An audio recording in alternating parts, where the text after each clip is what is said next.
तो चलिए अब स्टार्ट करते हैं ओशन करंट्स को। और सबसे पहले हम इस चैप्टर में क्या क्या पढ़ेंगे देख लेते हैं। तो हम देखेंगे व्हाट आर ओशन करंट्स, और फिर हम देखेंगे जो कॉजेस ऑफ ओशन करंट्स होते हैं उनको देखेंगे डिटेल में थोड़ा, और फिर हम देखेंगे जो एक general direction of flow of ocean currents है अर्थ में, जो जनरल एक लॉ एक तरह से फॉलो होता है ओशन करंट्स के मूवमेंट में। और फिर हम देखेंगे कुछ इंपॉर्टेंट ओशन करंट्स को जो वर्ल्ड में एग्जिस्ट करते हैं और वो सारे जनरल लॉ को फॉलो करेंगे, ठीक है। और फाइनली हम देखेंगे ओशन करंट्स के कारण जो इम्पैक्ट पड़ता है क्लाइमेट पे वो कैसे पड़ता है, ठीक है, वो क्या इम्पैक्ट डालते हैं क्लाइमेट पे।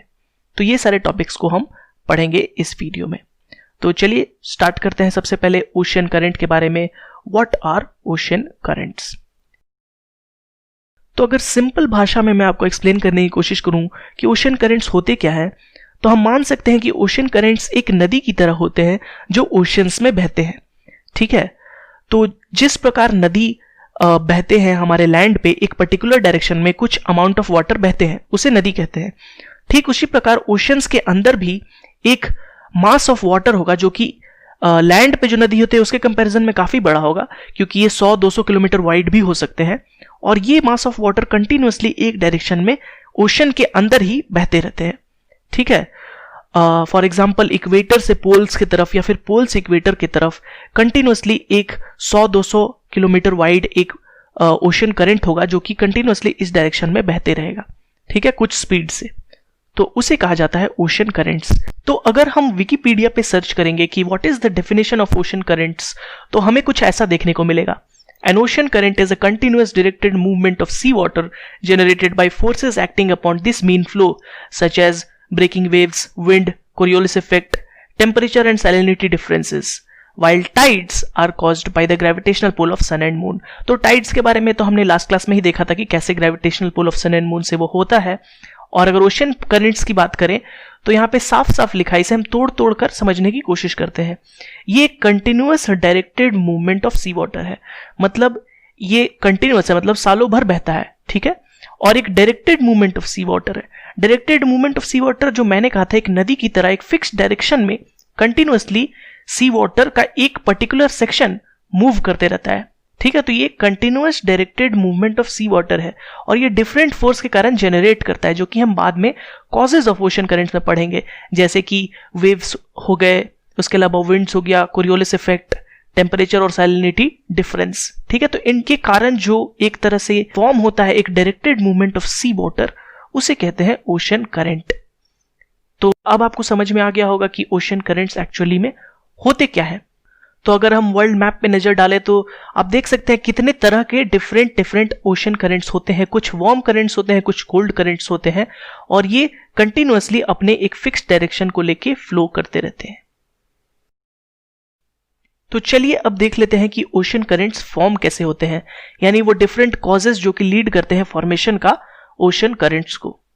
तो स्टार्ट करते हैं कॉजेस को। सबसे पहला जो कॉज आएगा और ये जो सबसे इंपॉर्टेंट कॉज होगा जो कि एक्चुअली में ओशन करंट्स को बनाता है, वो है change in the densities of sea water, ठीक है। तो अगर दो पॉइंट में सी में वाटर की डेंसिटी डिफरेंट होगी, एक जगह डेंसिटी कम होगी, एक जगह ज्यादा होगी, तो ऑब्वियस सी बात है कि वहां पे डिफ्यूजन होगा और वाटर एक दूसरे की तरफ मूव करेंगे, ठीक है। तो ये जो चेंज इन डेंसिटी या डिफरेंस इन डेंसिटी होता है, ये दो कारण से फॉर्म होता है। एक होता है डिफरेंस इन टेम्परेचर, अगर दो जगह के वाटर की टेम्परेचर में डिफरेंस है, और जो दूसरा होता है वो है डिफरेंस इन सैलिनिटी, ठीक है।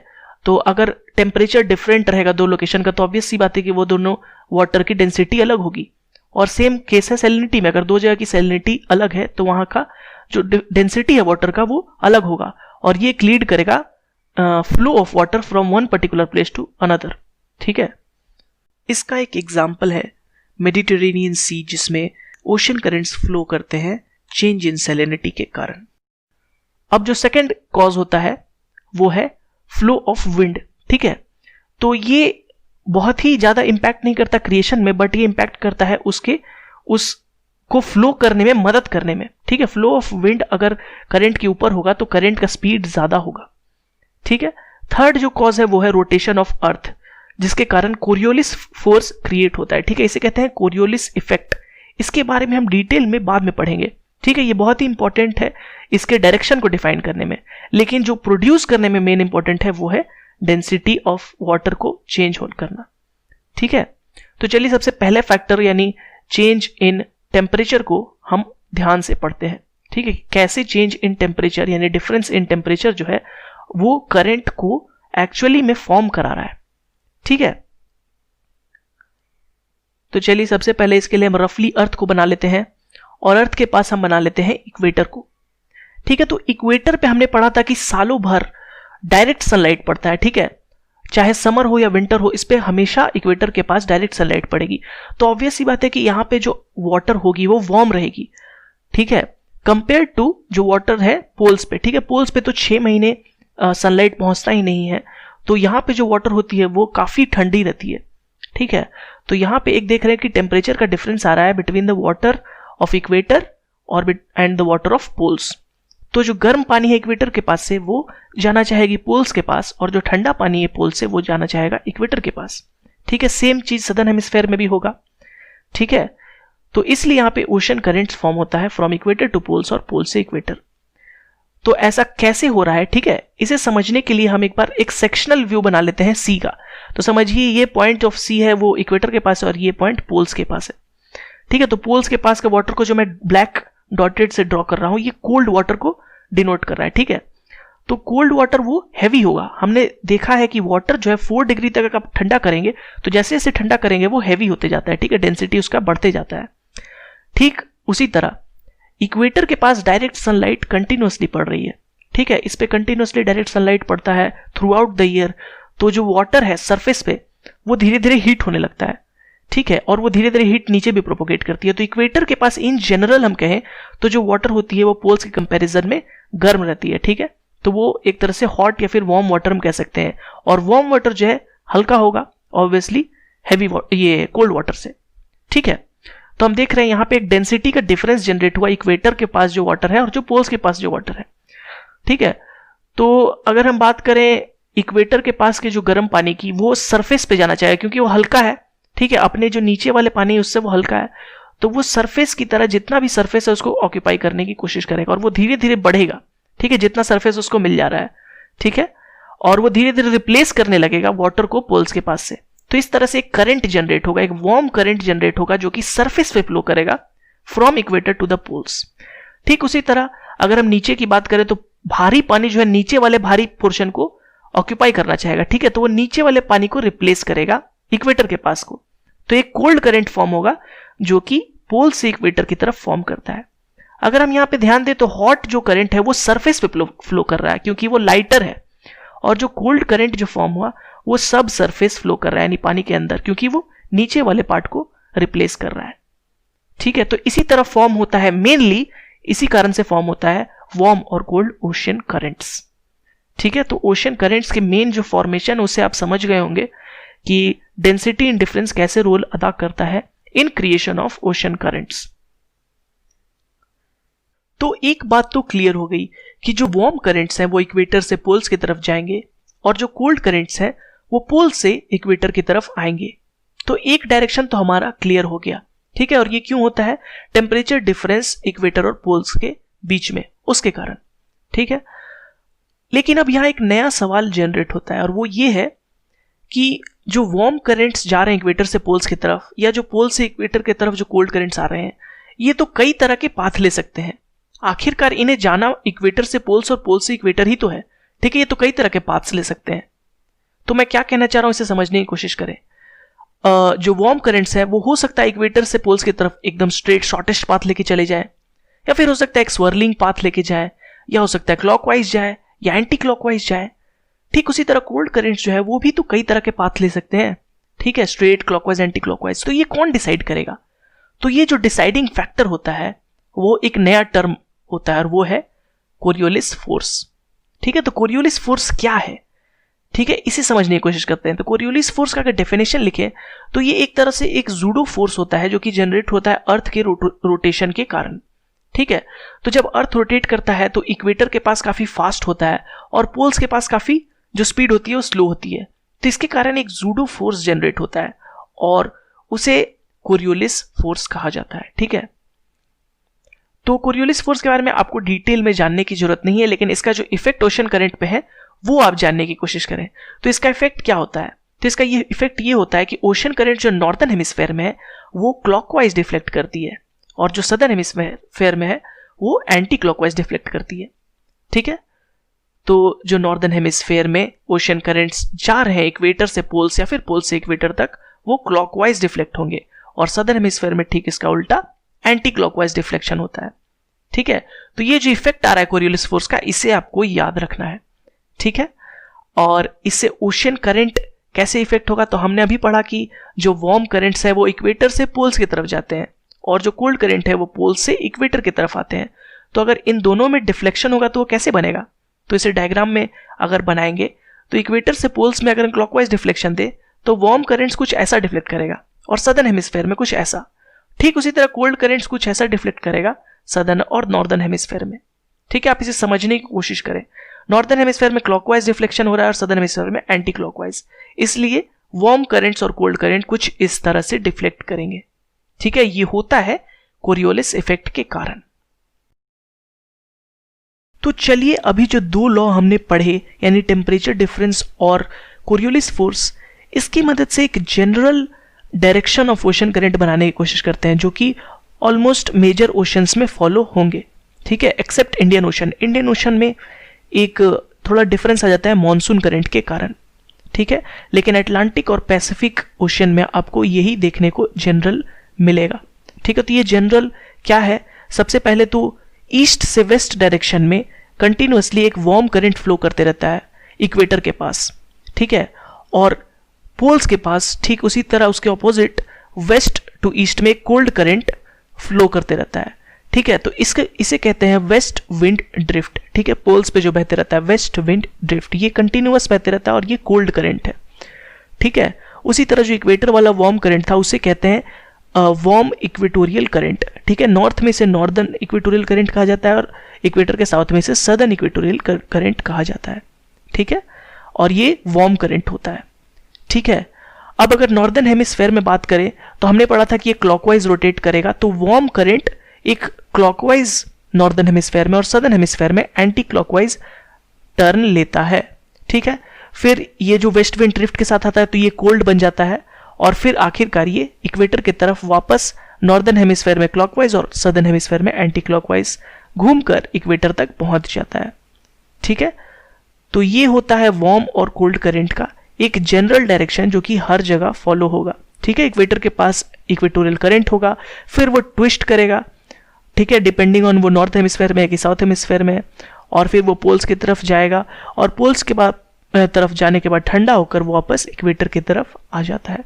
तो एक साइक्लिक पैटर्न फॉलो करता है एक ओशन करंट। ठीक है, तो चलिए अभी तक तो हो गई सारी थियोरेटिकल बातें। अब बात करते हैं जो ओरिजिनली वर्ल्ड में जो डिफरेंट ओशन करंट्स होते हैं वो कैसे बहते हैं। ठीक है, एकदम प्रैक्टिकल जो डिफरेंट ओशंस में बहते हैं। ठीक है, तो अभी तक मैंने आपको जो पढ़ाया वो सिर्फ बेस बना रहा था, ताकि आप जो अब मैं प्रैक्टिकल आपको बताऊंगा वो समझ में आए। ठीक है, तो चलिए अब इक्वेटर के पास हमने पढ़ा कि continuously east to west direction में वार्म इक्वेटोरियल करंट बहते रहता है। ठीक है, तो ये हो गया वार्म इक्वेटोरियल करंट। ठीक है, नॉर्थ में इसे नॉर्दर्न इक्वेटोरियल करंट कहा जाता है और साउथ में इसे सदर्न इक्वेटोरियल करंट कहा जाता है। ठीक है, इक्वेटर के नॉर्थ और साउथ, लेकिन ये बहता इक्वेटर के पास ही है। अब बात करते हैं अटलांटिक ओशन की और पैसिफिक ओशन की। ठीक है, तो ये दो मेजर ओशन जो बेल्ट्स हैं, कह सकते हैं रीजन है जहां पे ये ओशन करंट्स फ्लो करते हैं। ठीक है, तो मैंने बताया था कि नॉर्थ में ये क्लॉकवाइज डिफ्लेक्ट होता है। ठीक है, और साउथ में एंटी क्लॉकवाइज। तो वार्म करंट्स ठीक इसी तरह डिफ्लेक्ट होंगे इस दोनों ओशन में। ठीक है, फिर आ जाता है वेस्ट विंड ड्रिफ्ट, जो मैंने कहा पोल्स पे बहते हैं, नॉर्थ और साउथ दोनों पोल्स पे वेस्ट विंड ड्रिफ्ट बहते हैं। ठीक है, और ये कोल्ड करंट होते हैं। ठीक है, तो जो वार्म करंट्स पहुंचे अब वेस्ट विंड ड्रिफ्ट के पास, तो ये धीरे धीरे ठंडा होने लगता है, और फिर ठंड होके ये कोल्ड करंट में तब्दील हो जाते हैं, और फिर ठंड होके ये फिर वापस आ जाते हैं इक्वेटर की तरफ in the form of cool current. ठीक है, तो कोल्ड करंट बहता है पोल से इक्वेटर तक, ये हमने पढ़ा था, और यही फॉलो होता है अटलांटिक ओशन में भी और फिर पैसिफिक ओशन में भी। ठीक है, तो पहले डिफ्लेक्ट होंगे, फिर ठंडा होंगे और वापस इक्वेटर की तरफ फिर कोल्ड करंट बन के वापस लौटेंगे। ठीक है, तो ये कैसे हो रहा है ये आप अब समझ रहे होंगे। ठीक है, अब इनके कुछ ब्रांचेस टूट के वेस्ट विंड ड्रिफ्ट के कुछ नैरो रीजन से भी आते हैं, तो वो सब भी कुछ एक्सेप्शनल केसेस होते हैं। ठीक है, जैसे नॉर्थ में मैंने एरो ड्रॉ किया, ठीक उसी तरह जापानीज कोस्ट पे भी आता है, उसे भी हम पढ़ेंगे। ठीक है, अब अगर इंडियन ओशन की मैं बात करूं, इंडियन ओशन मैंने बताया था कि एक एक्सेप्शनल केस है, तो इंडियन ओशन में जो मॉनसून विंड्स है वो एक बड़ा रोल अदा करते हैं। ठीक है, तो जब गर्मी का मौसम होता है, हीट होती है ओशन, ठीक है, तो साउथ वेस्ट मॉनसून विंड्स के कारण ये डायरेक्शन होता है मॉनसून करंट का। ठीक है, इसे इंडियन ओशन में मॉनसून करंट कहा जाता है, और विंटर होने पर ये ठीक उल्टा हो जाता है। ठीक है, जो डायरेक्शन है वो रिवर्स हो जाता है, तो 6 मंथ्स के लिए करंट उल्टा फ्लो करती है और 6 मंथ के लिए ठीक उसका उल्टा।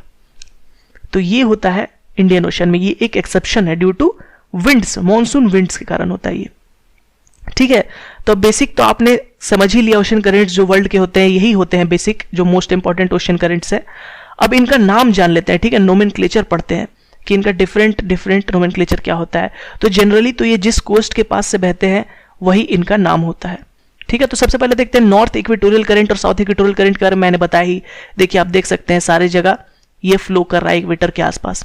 ठीक है, और वेस्ट विंड ड्रिफ्ट भी हम देख सकते हैं, जो पोल्स के पास है वो बह रहा है। ठीक है, कोल्ड करंट जो वेस्ट विंड ड्रिफ्ट होता है। ठीक है, अब ये southern part of Atlantic ocean को कंसिडर करते हैं, तो देखिए ये जो ब्राजील के कोस्ट से गुजरता हुआ आ रहा है वार्म करंट, इसे कहते हैं ब्राजीलियन करंट। ठीक है, बहुत ही आसान है नाम इसका याद रखना, ब्राजील के कोस्ट से आ रहा है तो ब्राजीलियन करंट। फिर ये ठंडा होता है और फिर कोल्ड वेनेजुएला करंट करके अफ्रीका के कोस्ट से, अफ्रीका के वेस्टर्न कोस्ट से बहता हुआ जाता है और फिर जाके फिर से इक्वेटोरियल करंट में मिल जाता है। तो ये साइकिल साउथ अटलांटिक ओशन में कंप्लीट होता है। ठीक है, पहले ब्राजीलियन करंट फिर वेनेजुएला करंट। अब अगर नॉर्थ में बात करें तो north equatorial current gulf stream current बन के जाता है। ठीक है, जो अमेरिका के कोस्ट के पास ये गल्फ स्ट्रीम करंट कहलाता है। ठीक है, और फिर ये जब अटलांटिक ओशन में और आगे जाता है तो इसे नॉर्थ अटलांटिक ड्रिफ्ट कहते हैं। ठीक है, और फिर ये ठंडा हो जाता है वेस्ट विंड ड्रिफ्ट के कारण, और फिर ये कूल कैनरी करंट बन के वापस नॉर्थ इक्वेटोरियल करंट में मिल जाता है। ठीक है, तो यूरोप के पास ये कूल कैनरी करंट बन के नीचे आता है। ठीक है, तो ये नॉर्थर्न अटलांटिक ओशन का साइकिल कंप्लीट करता है। इसमें मैंने बताया था कि वेस्ट विंड ड्रिफ्ट का एक टुकड़ा कोल्ड लैब्राडोर करंट बन के नीचे आता है। ठीक है, और न्यू फाउंड लैंड के पास ये cold Labrador current gulf stream current से मिलता है। ठीक है, न्यू फाउंड लैंड आपको नाम हो सकता है याद रखना पड़े। ठीक है, क्योंकि यहाँ पे ये दो करंट मिलते हैं। ठीक है, कोल्ड लैब्राडोर करंट और गल्फ स्ट्रीम करंट। ठीक है, तो ये हो गया नॉर्दर्न अटलांटिक की बात। ठीक है, तो हमने अटलांटिक ओशन अब पढ़ लिया, बढ़ते हैं पैसिफिक ओशन को। ठीक है, तो पैसिफिक ओशन में भी ऑलमोस्ट सेम चीज होता है। सबसे पहले नॉर्थ इक्वेटोरियल करंट आता है। ठीक है, नॉर्थ इक्वेटोरियल करंट जो जाता है वो फिर इधर आप देख सकते हैं जापानीज कोस्ट से ऊपर उठता है, और जापानीज कोस्ट के पास इसे कुरोशिवो करंट कहते हैं। ठीक है, कुरोशिवो करंट, ये नाम आपको याद रखना है। ठीक है, फिर यही करंट जब आगे बढ़ता है, ठीक है, और पैसिफिक ओशन में, तो इसे नॉर्थ पैसिफिक करंट कहते हैं। नॉर्थ पैसिफिक करंट फिर अलास्का के कोस्ट को गर्म करते हुए वहां पे डिफ्लेक्ट होता है और फिर कूल कैलिफोर्निया करंट बन के नीचे आ जाता है। ठीक है, नॉर्थ इक्वेटोरियल करंट को ज्वाइन कर लेता है और ये साइकिल कंप्लीट होता है। ठीक है, यहाँ पे हम देख रहे हैं एक वेस्ट विंड ड्रिफ्ट का एक और पार्ट ओवाशियो करंट। ठीक है, ओवाशियो करंट भी नीचे आता है और ये जापान के कोस्ट के पास कुरोशिवो करंट कोल्ड ओवाशियो करंट से मिलता है। ठीक है, तो यहाँ एक वार्म करंट और कोल्ड करंट मिल रहे हैं। ठीक है, जैसे कि न्यू फाउंडलैंड के पास हमने देखा था गल्फ स्ट्रीम और लैब्राडोर करंट। चलिए अब साउथ ऑफ पैसिफिक ओशन पढ़ते हैं। तो साउथ इक्वेटोरियल करंट आता है और ईस्ट ऑस्ट्रेलिया करंट बनता है, क्योंकि ईस्ट कोस्ट ऑफ ऑस्ट्रेलिया से गुजर रहा है तो नाम याद रखना आसान है। फिर ये वेस्ट विंड ड्रिफ्ट के साथ मिल जाता है और फिर कोल्ड पेरू करंट बन के उठता है। ये one of the most important current है, पेरू करंट, पेरूवियन करंट। इसे हम्बोल्ट करंट भी कहा जाता है। ठीक है, ये क्यों इंपॉर्टेंट है इसका कॉज में हम जब इफेक्ट्स ऑफ ओशन करंट्स पढ़ेंगे तब हम देखेंगे। ठीक है, अब पढ़ते हैं इंडियन ओशन के बारे में। तो इंडियन ओशन का साउथ तो बहुत आसान है, साउथ में एकदम वैसा ही साइक्लिक पैटर्न चलता है। South equatorial current Mozambique current या फिर अगुल्हास करंट बन के उतरता है। ठीक है, फिर वेस्ट ड्रिफ्ट बन के जाता है और फिर वेस्ट ऑस्ट्रेलियन करंट बन जाता है। और अगर बात करें नॉर्थ इंडियन ओशन की, तो यहाँ पे मॉनसून करंट हमने पढ़ाई कि विंटर और समर में मॉनसून करंट का डायरेक्शन रिवर्स होता है। ठीक है, ड्यू टू मानसून विंड्स। तो ये हो गए सारे इंपॉर्टेंट जो ओशन करेंट्स हैं जिनके नाम आपको याद रखने हैं। ठीक है, इनसे क्वेश्चन बन सकते हैं, कैसे बनेंगे वो मैं पढ़ाऊंगा। ठीक है, आपको नाम किस किस के याद रखने हैं? ब्राजीलियन का याद रखिए, बहुत ही आसान है, ब्राजील के बगल में। ठीक है, बेंगुएला भी आपको याद रखना है। ठीक है, अगर अमेरिका के पास का गल्फ स्ट्रीम आप याद रखिए, क्योंकि गल्फ स्ट्रीम और लैब्राडोर जब मिलेंगे तो एक इंपॉर्टेंट फेनोमेना होगा जिसे हम बाद में अभी पढ़ेंगे। ठीक है, ये दोनों आपको याद रखना है। इसके अलावा आप नॉर्थ अटलांटिक ड्रिफ्ट भी याद करिए। क्यों? क्योंकि ये जो यूरोप के कोस्ट को गर्म करता है। ठीक है, और एक क्वेश्चन आता है कि लंदन को आइस फ्री कौन सा बनाता है ओशन करंट, तो वो होगा नॉर्थ अटलांटिक ड्रिफ्ट। ठीक है, फिर वो बन जाता है कूल कैनरी करंट, आप नाम याद रख सकते हैं। ठीक है, अगर पैसिफिक ओशन में बात करें तो आप कुरोशिवो और ओयाशियो दोनों याद रखिए, क्योंकि ये दोनों जब मिलेंगे तो जापानीज कोस्ट पर भी एक फिनोमेना क्रिएट करेंगे जो मैं आपको बाद में भी पढ़ाऊंगा। ठीक है, नॉर्थ पैसिफिक करंट भी आप याद रखिए, क्योंकि ये अलास्का के कोस्ट को आइस फ्री बनाता है। जैसे कि लंदन को आइस फ्री बनाता है नॉर्थ अटलांटिक ड्रिफ्ट, वैसे ही नॉर्थ पैसिफिक ड्रिफ्ट बनाता है अलास्का के करंट को, अलास्का के कोस्ट को आइस फ्री। ठीक है, अब बात करें साउथ पैसिफिक में तो ईस्ट ऑस्ट्रेलियन तो याद रखना कोई मुश्किल बात नहीं है, ऑस्ट्रेलिया के ईस्ट में है। लेकिन पेरू करंट ये सबसे इंपॉर्टेंट है, इसे हम्बोल्ट भी कहा जाता है, और इसके कारण एक बहुत इंपॉर्टेंट फेनोमेना होता है। इसके कारण एक कोल्ड डेजर्ट फॉर्म होता है जिसके बारे में हम अभी थोड़ी देर में पढ़ेंगे। ठीक है, तो आपको नाम याद रखने इन सब के जो मैंने आपको अभी बताए। ठीक है, तो चलिए अब जो लास्ट टॉपिक बच गया ओशन करेंट्स का उसे पढ़ लेते हैं, और वो है effects of the ocean currents. ठीक है, तो ओशन करेंट्स जो हमारे क्लाइमेट पर बहुत ही ज्यादा इंफ्लुएंस करता है। ठीक है, बहुत ही एक्सटेंसिवली इंफ्लुएंस करता है, और इसे हम अभी टॉपिक वाइज पॉइंट वाइज पढ़ लेते हैं।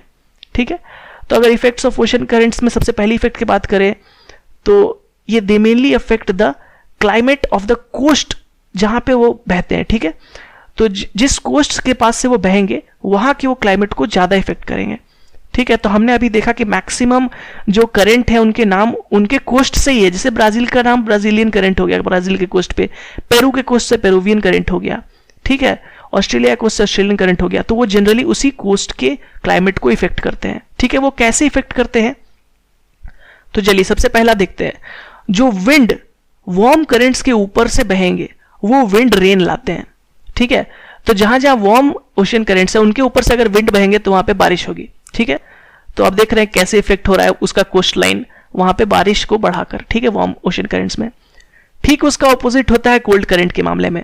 अगर विंड ब्लो करता है कोल्ड करंट के ऊपर से, ठीक है, तो वो ड्राइनेस और कोल्डनेस लाता है। ठीक है, तो यहां पे क्या होता है कि जनरेट होंगे ड्राई कोल्ड डेजर्ट, जैसे कि एटाकामा डेजर्ट हो गए, कालाहारी डेजर्ट हो गया। ठीक है, तो अभी मैंने आपको मैप में बताया था कि दो बहुत ही इंपॉर्टेंट करंट, पेरूवियन करंट और बेंगुएला करंट, तो इन दोनों का इफेक्ट यहीं पे आपको नजर आएगा। क्वेश्चन यहीं से बन सकते हैं कि किस करंट के कारण एटाकामा डेजर्ट फॉर्म होता है, तो वो होगा पेरूवियन करंट। देख रहे हैं पेरूवियन करंट और हम्बोल्ट करंट पेरू के कोस्ट से बह रहा है, तो यहां से जो भी विंड ब्लो करेगी तो वो ड्राई और कोल्ड होगी, तो वहां पे बारिश होगी ही नहीं। तो एटाकामा डेजर्ट सबसे ड्राइएस्ट पार्ट होता है वर्ल्ड का, क्योंकि वहां बारिश सालों तक नहीं होती, 2 साल 3 साल बारिश ही नहीं होगी, तो इस कारण से एटाकामा डेजर्ट फॉर्म होता है। ठीक उसी तरह बेंगुएला करंट बहता है अफ्रीका के वेस्ट कोस्ट से, जो कि डेजर्ट में लीड करता है। ठीक है, कालाहारी डेजर्ट जैसे डेजर्ट को फॉर्म करता है। ठीक है, अफ्रीका में। तो ये भी क्यों हो रहा है? करंट के कारण ही हो रहा है। तो आप देख रहे हैं एक डेजर्ट का बना दे रहा है, एक करंट के कारण एक डेजर्ट बन जा रहा है। तो इतना इफेक्ट करता है ओशन करंट्स वर्ल्ड के क्लाइमेट को। ठीक है, इसलिए मैंने कहा पेरूवियन करंट और बेंगुएला करंट आप जरूर याद रखें। ठीक है, इनसे क्वेश्चन बन सकते हैं। चलिए अब नेक्स्ट जो इफेक्ट होता है क्लाइमेट पे वो देख लेते हैं। ठीक है, हमने अभी क्या क्या पढ़ा? हमने जो दो पढ़ा वो तो जनरली विंड्स के कारण हुआ, कि जो विंड्स बहते हैं करंट के ऊपर से। ठीक है, और इसके अलावा भी इफेक्ट होते हैं, जैसे कि they effect the direction of cyclonic streams. ठीक है, तो जो साइक्लोनिक स्ट्रीम्स होते हैं उनके डायरेक्शन को भी ये इफेक्ट करता है। ठीक है, तो इसमें एग्जाम्पल मैं कुछ नहीं देना चाहूंगा, ये लोकल एक तरह से फैक्टर है। आगे बढ़ते हैं। अब जहां पे कोल्ड और वार्म करंट्स मिलते हैं वहां पे डेंस फॉग फॉर्म होता है। ठीक है, और उस जगह पे बहुत ही अच्छा फिशिंग ग्राउंड भी माना जाता है, वहां पे फिश बहुत ही ज्यादा पनपते हैं। ठीक है, तो हमने अभी 2 जगह ऐसा पढ़ा जहां पे कोल्ड और वार्म करंट्स मिल रहे हैं, अगर आपने ध्यान दिया होगा तो। ठीक है, मैं वहां पे फोकस दे रहा था। ठीक है, तो वो 2 जगह हमने कहां कहां पढ़ा? सबसे पहला तो पढ़ा गल्फ स्ट्रीम करंट और कोल्ड लैब्राडोर करंट। ठीक है, वो वार्म गल्फ स्ट्रीम करंट और कोल्ड लैब्राडोर करंट मिलता है कहाँ है, न्यू फाउंडलैंड के कोस्ट पर। ठीक है, तो यहाँ पे डेंस फॉग होता है और वहाँ पे शिप के एक्सीडेंट होने का बहुत ज़्यादा चांस होता है। ठीक है, इसके अलावा वहाँ पे फिशिंग ग्राउंड भी अच्छा होता है। इसके अलावा हमने एक और जगह पढ़ा और वो है जापान की कोस्ट के पास, जहाँ पे कुरोशिवो करंट और ओवाशिवो करंट मिलते हैं, तो वहाँ पे भी डेंस फॉग और गुड फिशिंग ग्राउंड फॉर्म होता है। ठीक है, तो ये दोनों इसलिए मैं कह रहा था इंपॉर्टेंट है। ठीक है, क्वेश्चन पूछ सकता है कि लैब्राडोर करंट किस करंट से मिलता है, चाहे कुरोशिवो करंट किस करंट से मिलता है, तो ओवाशिवो करंट। ठीक है, इस तरह से आपको क्वेश्चन बनाए जा सकते हैं। तो ये दो आपको, ये चारों करंट आपको याद रखना है। ठीक है, तो इसी के साथ हमारा जो इफेक्ट ऑफ करंट था वो भी कंप्लीट होता है। ठीक है, तो अब हम देख लेते हैं इस चैप्टर में हमने क्या क्या पढ़ा। तो सबसे पहले पढ़ा कि ओशन करंट होते क्या है, क्या अब आपको समझ में आ गया ओशन करंट्स क्या होते हैं, क्लियर हो गया होगा एकदम। ठीक है, इसके बाद हमने कॉजेज पढ़ा ओशन करंट्स के, जैसे कि टेम्परेचर और कोरियोलिस फोर्स को तो हमने डिटेल में पढ़ा। ठीक है, इसके अलावा हमने एक general direction of flow of ocean current बनाया कि कैसे एक जनरली एक इक्वेटोरियल करंट बह रहा है, फिर वेस्ट विंड ड्रिफ्ट बह रहा है, उसके अलावा क्लॉकवाइज और एंटी क्लॉकवाइज नॉर्दर्न और सदर्न हेमिस्फीयर में बह रहा है। ठीक है, इसके अलावा हमने पढ़ा मेजर ओशियन करंट्स जो कि बहते हैं वर्ल्ड में, उनके नाम पढ़े। ठीक है, और वो क्या इफेक्ट डालते हैं आपस के आसपास के क्लाइमेट को, वो भी हमने पढ़ा। ठीक है, तो इसी के साथ हमने ओशन करंट्स को कंप्लीट कर लिया है। ये वीडियो थोड़ा लंबा जरूर हुआ, पर मैं नहीं चाहता था कि इसके फ्लो को डिस्टर्ब हो, क्योंकि मैंने इसे कोशिश किया है एक फ्लो में पढ़ाने की और एक स्टोरी की तरह बताने की, ताकि आपको ओशन करंट्स में कोई भी डाउट ना आए। उम्मीद करता हूँ आपको ये वीडियो पसंद आया होगा। अगर पसंद आया तो भाई लाइक करें, और चैनल सब्सक्राइब नहीं किया तो सब्सक्राइब करें, और अगर आपको कोई भी डाउट है तो हमारे कमेंट सेक्शन में लिखें। Thank you for watching this video.